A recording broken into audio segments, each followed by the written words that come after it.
Hello everyone, स्वागत है आपका आपके अपने चैनल परफेक्ट फार्मेसी पे। मैं हूं सुनीता कंवर और आज की वीडियो के अंदर हम लोग डिस्कस करेंगे हमारी जो मेडिसिनल केमिस्ट्री सेकंड सब्जेक्ट है 5th सेमेस्टर का। उसके अंदर जो फर्स्ट यूनिट हम डिस्कस करे थे उसके अंदर लास्ट में कुछ टॉपिक्स जो है वो हमारे पास बच गए थे, वो हम आज के वीडियो के अंदर कवर करेंगे। तो हम लोगों ने एंटी हिस्टामिनिक एजेंट्स वाला टॉपिक जो है वो कम्प्लीटली डिस्कस कर लिया था। उसके बाद में जो एंटी न्यूप्लास्टिक एजेंट वाला टॉपिक था उसके अंदर हमारे पास 5 क्लासेस थे, जिसमें से 2 क्लासेस जो है alkylating agents and anti metabolites, ये दोनों क्लासेस हमने डिस्कस कर ली हैं। एंड आज की वीडियो के अंदर हम लोग antibiotics, plant products and miscellaneous, ये 3 क्लासेस जो हमारी बची थी वो डिटेल के अंदर डिस्कस करेंगे। तो आज की वीडियो के अंदर जो हमारी फर्स्ट यूनिट है मेडिसिनल केमिस्ट्री सेकंड की, वो कम्प्लीटली कंप्लीट हो जाएगी। इसके नोट्स जो है वो आपको हमारी ऑफिशियल वेबसाइट perfectpharmacy.in पर मिल जाएंगे, तो वो चीज़ आप वहाँ जाकर के चेक कर सकते हैं। बाकी जो इंपॉर्टेंट क्वेश्चंस वाली वीडियो है मेडिसिनल केमिस्ट्री सेकंड की एंड 5th सेमेस्टर के सारे सब्जेक्ट्स की, वो ऑलरेडी हमारे चैनल पर अपलोडेड है, तो वो आप जाकर के चेक कर सकते हैं। एंड साथ ही साथ क्वेश्चन पेपर जो है प्रीवियस ईयर सारे के सारे सब्जेक्ट के, वो भी अवेलेबल है चैनल पे एंड टेलीग्राम चैनल पर, तो वो चीज़ भी आप जाकर के चेक कर सकते हैं। तो चलिए अब जो एंटी न्यूप्लास्टिक एजेंट्स की थर्ड क्लास हमें डिस्कस करनी है, जो कि एंटीबायोटिक्स, ये हम आज की वीडियो के अंदर डिस्कस करते हैं।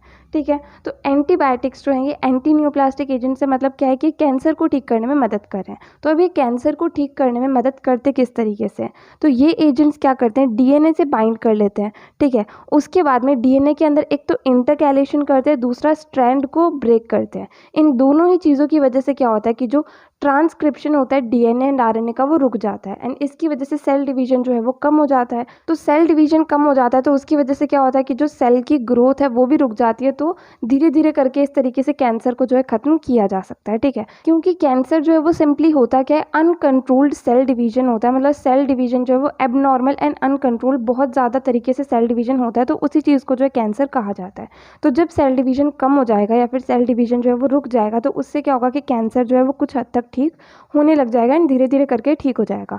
तो एंटीबायोटिक्स एजेंट्स जो होते हैं ये क्या करते हैं कि ये डीएनए से सिंपली बाइंड हो जाते हैं, उसके अंदर इंटरकैलेशन करते हैं एंड उसका स्ट्रैंड ब्रेकेज करते हैं डीएनए का। इन दोनों ही तरीकों से डीएनए एंड आरएनए का जो ट्रांसक्रिप्शन है वो रुक जाता है। इससे क्या होता है कि सेल डिवीजन डिक्रीज हो जाता है। अब इंटरकैलेशन का मतलब क्या होता है, इंटरकैलेशन का सिंपली ये मतलब होता है कि जो डीएनए के अंदर बेस पेयर्स प्रेजेंट होते हैं उसके अंदर जाकर के कोई दूसरे चीज़ें जो है वो जुड़ जाती है। मतलब जो एंटीबायोटिक्स है वो डीएनए के बेस पेयर्स के अंदर बीच में जाकर के जुड़ जाती है, जिसकी वजह से जो सेल डिवीजन है वो अच्छे से नहीं हो पाता, क्योंकि क्या होता है कि डीएनए का स्ट्रक्चर जो है वही चेंज हो जाता है। एंड दूसरा आता है स्ट्रैंड ब्रेकेज। स्ट्रैंड ब्रेकेज का मतलब ये होता है कि जो डीएनए के स्ट्रैंड्स होते हैं वो ही टूट जाते हैं। तो अगर वो टूट जाएंगे तो डीएनए जो था वो नहीं रहेगा, तो उसके बाद में भी सेल डिवीजन जो है वो नहीं होगा। ठीक है, तो इंटरकैलेशन एंड स्ट्रैंड ब्रेकेज, ये 2 तरीके से जो है एंटीबायोटिक्स काम करते हैं। ठीक है ना, इसके अंदर जो जो ड्रग्स आएंगी उनके हम लोग स्ट्रक्चर, उनके यूजेस क्या होंगे वो चीज़ देखते हैं। तो अब एंटीबायोटिक्स वाली जो क्लास है इसके अंदर जो सबसे पहली ड्रग आती है वो आती है डेक्टिनोमाइसिन। ठीक है, तो डेक्टिनोमाइसिन जो इसका स्ट्रक्चर किस तरीके से होगा, यहाँ पर एक 6 मेंबर्ड रिंग है जिसके अंदर SAR, एल्प्रो, डीवेल, एलमेवेल, OL3, ये सब चीज़ें जो ये प्रेजेंट है। यही सेम रिंग यहाँ पर एंड बीच में यहाँ पर ये स्ट्रक्चर प्रेजेंट है C double bond O, then यहाँ पर बेंजीन रिंग CH3, यहाँ पर 6 मेंबर्ड रिंग है जिसके अंदर नाइट्रोजन, ऑक्सीजन, यहाँ पर 6 मेंबर्ड रिंग है जिसके अंदर NH2 जुड़ा हुआ है, डबल बॉन्ड जुड़ा हुआ है, CH3 जुड़ा हुआ है, यहाँ पर C डबल बॉन्ड हुआ है, यहाँ पर वापस से सेम वही रिंग है। ठीक है, इस तरीके से जो है डेक्टिनोमाइसिन का स्ट्रक्चर होता है ना। इसके यूजेस क्या होंगे, इसे जो है यूज़ करा जाता है चिल्ड्रन के अंदर जो सॉलिड ट्यूमर्स होते हैं, सॉलिड कैंसर जो चिल्ड्रन के अंदर होता है उसे ठीक करने के लिए इसे यूज़ करा जाता है। देन जो कोरियोकार्सिनोमा होता है एडल्ट वुमेन के अंदर, उसे ठीक करने के लिए भी इस ड्रग को यूज़ करा जाता है। ठीक है, देन इस ड्रग को यूज़ करा जाता है जो इम्यूनोलॉजिकल रिस्पॉन्स होता है उसे रोकने के लिए, पर्टिकुलरली जो रेनल ट्रांसप्लांट्स होते हैं, मतलब किडनी वगैरह का जो ट्रांसप्लांट होता है, तो उस चीज़ के अंदर जो इम्यूनोलॉजिकल रिस्पॉन्स होते हैं उसे रोकने के लिए इस ड्रग को यूज़ किया जाता है। नाउ सेकेंड ड्रग जो एंटीबायोटिक्स क्लास के अंदर आती है वो है डोनोर्यूबिसिन। नाउ जो ये डोनोर्यूबिसिन एंड डॉक्सोर्यूबिसिन है, इन दोनों के स्ट्रक्चर जो है वो ऑलमोस्ट सेम होते हैं। बस यहाँ पर जो है डोनोर्यूबिसिन के अंदर जो है COCH3 स्ट्रक्चर होता है एंड डॉक्सोर्यूबिसिन जो है इसके अंदर COCH2OH स्ट्रक्चर होता है। ठीक है, तो इस तरीके से जो है इन दोनों के स्ट्रक्चर होते हैं। जैसे हम लोग पहले देख लेते हैं डोनोर्यूबिसिन का, तो यहाँ पर 6 मेंबर्ड रिंग है, यहाँ पर OCH3 है, 6 मेंबर्ड रिंग है, डबल बॉन्ड हो, यहाँ पर 6 मेंबर्ड रिंग है OH, यहाँ पर 6 मेंबर्ड रिंग है, यहाँ पर COCH3 जुड़ा हुआ है, यहाँ पर OH जुड़ा हुआ है, यहाँ पर ये ऑक्सीजन से होकर के एक और रिंग यहाँ पर जुड़ी है जिसके अंदर ऑक्सीजन है, CH3, OH एंड NH2 है। ठीक है, इस तरीके से जो है डोनोर्यूबिसिन का स्ट्रक्चर होता है। नाउ इसके यूजेस क्या होंगे, इसे यूज़ करा जाता है अलग अलग चीज़ों को ठीक करने के लिए, जैसे कि एक्यूट माइलॉइड ल्यूकीमिया को ठीक करने के लिए, क्रॉनिक माइलोजिनस ल्यूकीमिया को ठीक करने के लिए, एक्यूट लिम्फोसाइटिक ल्यूकीमिया को ठीक करने के लिए, एंड जो कापोसिस सार्कोमा होता है इसको ठीक करने के लिए। इन सारी चीज़ों के ट्रीटमेंट के अंदर जो है डोनोरिबिसिन को यूज़ करा जाता है। ठीक है, नेक्स्ट ड्रग जो आती है वो आती है डॉक्सोरिबिसिन। तो इसका स्ट्रक्चर डोनोरिबिसिन की तरह ही होता है, वैसे यहाँ पर जो है इन दोनों के अंदर डिफरेंस रहता है। ठीक है, तो वही सेम स्ट्रक्चर इसका रहेगा। यहाँ पर 6 मेंबर्ड रिंग है, यहाँ OCH3 है, 6 मेंबर्ड रिंग है, डबल बॉन्ड O है, 6 मेंबर्ड रिंग है, OH है, यहाँ पर 6 मेंबर्ड रिंग है जिसके अंदर यहाँ पर COCH2OH जुड़ा हुआ है, यहाँ पर OH जुड़ा हुआ है। देन यहाँ O से एक और 6 मेंबर्ड रिंग जुड़ी हुई है जिसके अंदर रिंग के अंदर ऑक्सीजन है, यहाँ पर CH3 जुड़ा हुआ है, OH जुड़ा हुआ है, NH2 जुड़ा हुआ है। ठीक है, नाउ इस ड्रग को कहाँ कहाँ पर यूज़ करा जाता है, इसे यूज़ करा जाता है ब्रेस्ट कैंसर के ट्रीटमेंट के अंदर, लिम्फोमा के ट्रीटमेंट के अंदर, ब्लैडर कैंसर के ट्रीटमेंट के अंदर, देन कापोसिस सार्कोमा जो है उसके ट्रीटमेंट के अंदर, देन जो एक्यूट लिम्फोसाइटिक ल्यूकीमिया होता है उसके ट्रीटमेंट के अंदर भी डॉक्सोरिबिसिन को यूज़ किया जाता है। नाउ नेक्स्ट जो एंटीबायोटिक ड्रग आती है वो आती है ब्लियोमाइसिन। ठीक है, ब्लियोमाइसिन का स्ट्रक्चर जो वो यहाँ पर बना हुआ है बहुत ही ज़्यादा कॉम्प्लिकेटेड स्ट्रक्चर है, तो इसे याद करना वैसे भी ज़रूरी नहीं है, लेकिन फिर भी अगर आप याद करना चाहें तो इसका स्ट्रक्चर जो है वो मैं नोट्स के अंदर अटैच कर दूंगी, तो वो आप जा करके चेक कर सकते हैं। अगर आपको याद करना हो तो आप कर सकते हैं। ठीक है, तो इसका स्ट्रक्चर यहाँ पर जो है कंप्लीट बना हुआ है, इस तरीके से जो इसका स्ट्रक्चर होता है ब्लियोमाइसिन का। ठीक है, नो ब्लियोमाइसिन जो है इसके यूजेस क्या होते हैं, इसे जो है कार्सिनोमा जो होता है हेड के अंदर, नेक के अंदर, सर्वाइक्स के अंदर, वल्वा के अंदर, पेनिस के अंदर, उन सब के अंदर जो कार्सिनोमा होता है उसे ठीक करने के लिए इसे यूज़ करा जाता है। देन जो जर्म सेल ट्यूमर्स होते हैं टेस्टिस एंड ओवरी के अंदर, उसे ठीक करने के लिए भी ब्लियोमाइसिन ड्रग जो है इसे यूज़ किया जाता है। ठीक है, इसका स्ट्रक्चर यहाँ पर सिंपली समझ में आ रहा है, तो ये स्ट्रक्चर आप कंप्लीट यहाँ से देख सकते हैं, इसके यूजेस भी हो गए। नाउ नेक्स्ट हम लोग प्लांट प्रोडक्ट्स वाली क्लास जो है वो डिस्कस करेंगे। सो अब जो प्लांट प्रोडक्ट है इसके अंदर हमारे पास 3 ड्रग्स हैं। एक तो आता है इटोपोसाइट, दूसरा आता है विनब्लास्टिन सल्फेट, तीसरा आता है विनक्रिस्टिन सल्फेट। ठीक है, तो अब यहाँ पर एक तो इटोपोसाइट ड्रग जो है इसके बारे में हम अलग स्टडी करेंगे, then vinblastine sulphate and vincristine sulphate जो है इन दोनों का मैकेनिज्म ऑफ एक्शन सेम ही होगा, तो वो चीज़ हम लोग अलग से डिस्कस कर लेंगे। ठीक है, तो पहले हम लोग देखते हैं कि इटोपोसाइट जो ड्रग है इसका स्ट्रक्चर किस तरीके से होता है। तो इसका स्ट्रक्चर यहाँ पर दिया गया है, यहाँ पर पहले 5 मेंबर रिंग है जिसके अंदर ऑक्सीजन है, यहाँ पर डबल बॉन्ड O है, हाइड्रोजन हाइड्रोजन यहाँ पर जुड़े हुए हैं। देन यहाँ पर 6 मेंबर्ड रिंग है, यहाँ पर ऑक्सीजन से ये कंप्लीट स्ट्रक्चर जो है ये जुड़ा हुआ है।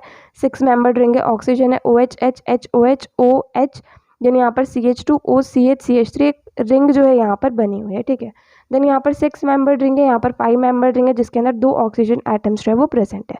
यहाँ से एक बेंजीन रिंग जुड़ी हुई है जिसके अंदर OCH3 OH एंड OCH3 जो है वो जुड़े हुए हैं। ठीक है, इस तरीके से यहाँ पर जो कंप्लीट दिया गया है ये इटोपोसाइट ड्रग का स्ट्रक्चर होता है। नाउ नेक्स्ट हम लोग देख लेते हैं इसका मैकेनिज्म ऑफ एक्शन जो है वो किस तरीके से होगा। तो इटोपोसाइट जो है ये कॉम्प्लेक्स बनाती है टोपो आइसोमरेज सेकेंड एंजाइम के साथ में।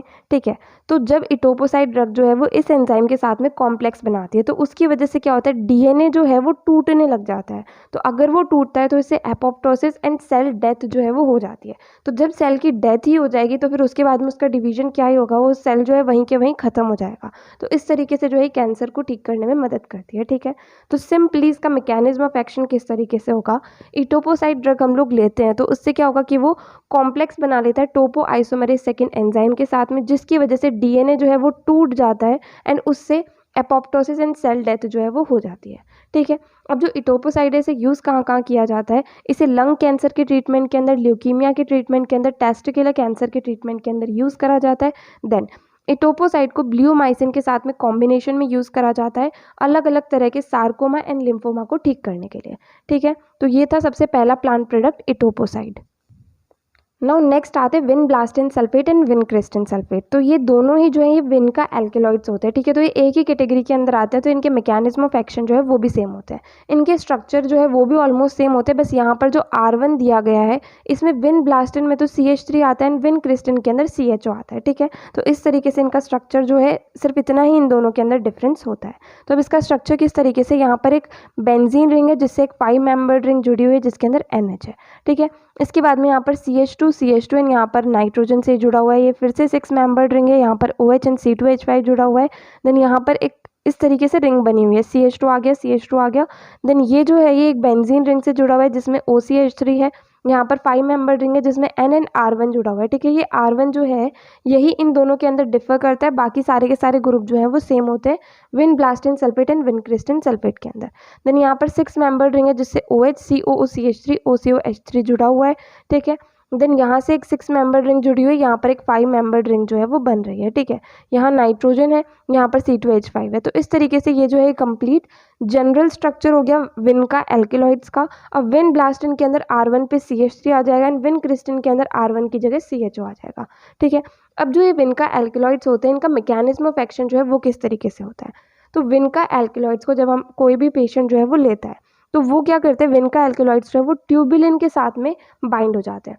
अब जो ट्यूबुलिन होता है ये पॉलीमराइज हो जाता है लॉन्ग चेन के अंदर, जो कि माइक्रोट्यूब्यूल्स को फॉर्म करता है, ठीक है। जब माइक्रोट्यूब्यूल्स का फॉर्मेशन होता है तो उससे सेल जो है वो माइटोसिस उसके बाद में करता है, तो इस तरीके से जो है सेल डिवीजन होता है। अब ये एजेंट्स क्या करते हैं, विन का एल्केलॉइड से ट्यूबुलिन के साथ में बाइंड हो जाता है। तो जो भी काम ट्यूबुलिन करता है, मतलब वो माइक्रोट्यूब्यूल्स को फॉर्म करता है, उसके बाद में माइटोसिस होने देता है, देन सेल डिवीजन करवाता है। तो ये सारी चीज़ें जो है वो हो ही नहीं पाती, क्योंकि विन का एल्केलॉइड्स जो है वो ट्यूबुलिन से जाकर के बाइंड हो जाते हैं, तो उसके आगे का प्रोसेस जो है वो नहीं हो पाता है, ठीक है। तो इस तरीके से जो है विन का एल्केलॉइड्स जो हैं ये रोकते हैं कैंसर को, या फिर कैंसर को ठीक करने में मदद करते हैं, ठीक है। तो सिंपली ट्यूबुलिन जो है इसका काम होता है सेल डिवीजन कराना, किसी तरीके से पॉलीमराइज हो जाता है लॉन्ग चेन के अंदर, माइक्रोट्यूब्यूल्स बनाता है, माइटोसिस करवाता है, सेल डिवीजन करवाता है। अब ये विन का एल्केलॉइड्स जो है ट्यूबुलिन से जाकर के बाइंड हो जाते हैं, जिसकी वजह से सेल डिवीजन जो है वो रुक जाता है, ठीक है। नाउ जो vinblastine sulphate and vincristine sulphate है, इनके यूजेस क्या होंगे। तो इन्हें कार्सिनोमा ऑफ ब्रेस्ट को ठीक करने के लिए यूज़ करा जाता है। देन जो लिम्फोसाइटिक ल्यूकीमिया होता है उसे ठीक करने के लिए यूज़ करा जाता है। देन जो मेटास्टैटिक टेस्टिकुलर ट्यूमर की थेरेपी होती है उसके अंदर भी विन का एल्केलॉइड्स को यूज़ करा जाता है, ठीक है। तो ये जो थे ये हमारे पास में 3 प्लांट प्रोडक्ट्स थे। पहला आ गया इटोपोसाइड, देन आ गए vinblastine sulphate and vincristine sulphate, जो कि विन का एल्केलॉइड्स होते हैं, ठीक है। इनका हमने mechanism of action, uses and structure, ये सारी चीज़ें जो है वो डिस्कस कर लिया। अब लास्ट क्लास हमारे पास आती है मिससेलेनियस, ठीक है, क्योंकि हमारे पास एंटी नियोप्लास्टिक एजेंट्स के अंदर टोटल 5 क्लासेस थी। सबसे पहले एल्काइलेटिंग एजेंट्स एंड दूसरी एंटी मेटाबोलाइट्स। तो उन दोनों क्लासेस को हम प्रीवियस वीडियोस के अंदर ऑलरेडी डिस्कस कर चुके हैं। देन यहाँ पर हमने antibiotics and plant products discuss कर लिए। एंड लास्ट क्लास हमारे पास आती है मिससेलेनियस ड्रग्स। तो इसके अंदर हम लोग के पास सिलेबस के अंदर 2 ड्रग दी गई है, एक तो है सिस्प्लैटिन एंड एक है माइटोटिन, ठीक है। तो अब हम इन दोनों का स्ट्रक्चर एंड यूजेस जो है वो यहाँ पर देख लेते हैं। तो सिस्प्लैटिन का स्ट्रक्चर किस तरीके से होता है, बीच में आता है पीटी, ठीक है। पीटी के साथ में 2 क्लोरीन जुड़े हुए हैं, 2 NH3 जो है वो यहाँ पर जुड़े हुए हैं कोऑर्डिनेट बॉन्ड की मदद से, ठीक है। ये जो है ये कंप्लीट सिस्प्लैटिन का स्ट्रक्चर होता है। यहाँ पर होता है इसके अंदर प्लैटिनम एंड यहाँ Cl NH3।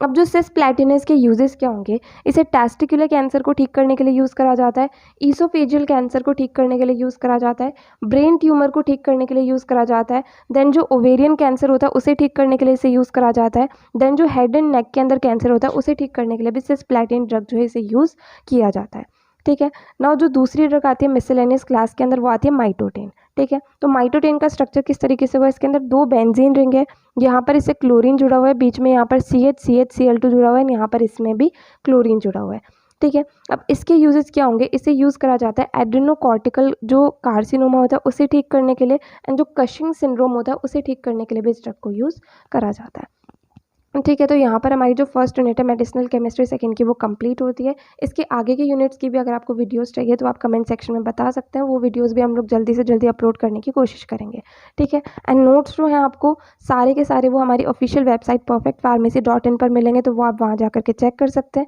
एंड अगर आपको कहीं भी किसी भी टॉपिक के अंदर किसी भी चीज़ के अंदर डाउट आता है तो आप कमेंट सेक्शन में पूछ सकते हैं। And previous year question papers and बाकी सारी चीज़ें एंड अपडेट्स जो है वो आपको टेलीग्राम चैनल पर मिलती रहेंगी, तो उसका जो लिंक है वो आपको डिस्क्रिप्शन में मिल जाएगा, वो आप जा करके चेक कर सकते हैं। एंड अगर आपको ये वीडियो हेल्पफुल लगे तो प्लीज़ आप इस वीडियो को लाइक करना, अपने फ्रेंड्स के साथ भी शेयर करना और चैनल को सब्सक्राइब करना। थैंक यू सो मच इस वीडियो को एंड तक देखने के लिए एंड चैनल को सपोर्ट करने के लिए।